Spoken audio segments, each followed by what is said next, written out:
राधे राधे आप सभी को। तो आज हम चर्चा करेंगे श्रीमद् वाल्मीकि रामायण की, जिसमें गौतम जी कह रहे हैं, ब्राह्मण सुनो, रामायण काव्य का निर्माण वाल्मीकि मुनि ने किया है, जैसे कि हम सब जानते हैं। और हमें ये चीज़ याद भी होनी चाहिए कि वाल्मीकि जी ने रामायण का निर्माण किया है और फिर उसे लिखा है।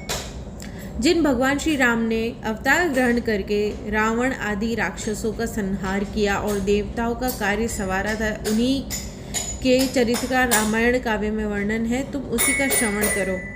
अब सबसे आती है मेन इम्पॉर्टेंट बात। कार्तिक मास के शुक्ल पक्ष में 90वें दिन अर्थात प्रतिपदा से नवमी तक रामायण की कथा सुननी चाहिए। वह समस्त पापों का नाश करने वाली है। तो इसमें आप लोगों को क्या समझ में आया, ये आप कमेंट सेक्शन में ज़रूर मेंशन कीजिए नीचे।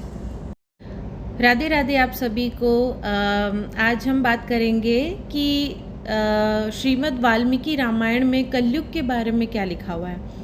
आप देखेंगे इसमें लिखा है, कलयुग के सभी लोग काम वेदना से पीड़ित नाटे शरीर के और लोभी होंगे तथा धर्म और ईश्वर का आश्रय छोड़कर आपस में एक दूसरे पर भी निर्भर रहने वाले होंगे। प्रायः सब लोग थोड़ी आयु और अधिक संतान वाले होंगे। ठीक है, ये चीज़ हमें सभी बोलते हैं, सारे संत बोलते हैं कि लड़कियां कैसे होंगी या फिर लड़के कैसे भी होंगे।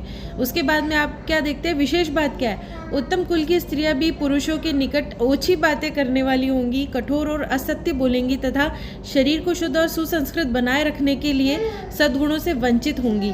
कलयुग में अधिकांश स्त्रियां वाचाल व्यर्थ बकवास करने वाली होंगी। भिक्षा से जीवन निर्वाह करने वाले सन्यासी भी मित्र आदि के स्नेह बंधन में बंधे रहने वाले होंगे।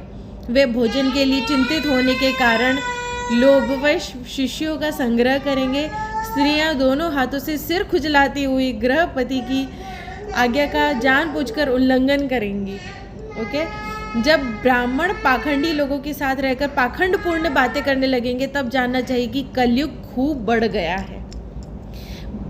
ब्राह्मण इस प्रकार घोर कलयुग आने पर सदा पाप परायण रहने के कारण जिनका अंतःकरण शुद्ध नहीं हो सकेगा, उन लोगों की मुक्ति कैसे की जाए, इसमें ये आगे चर्चा है।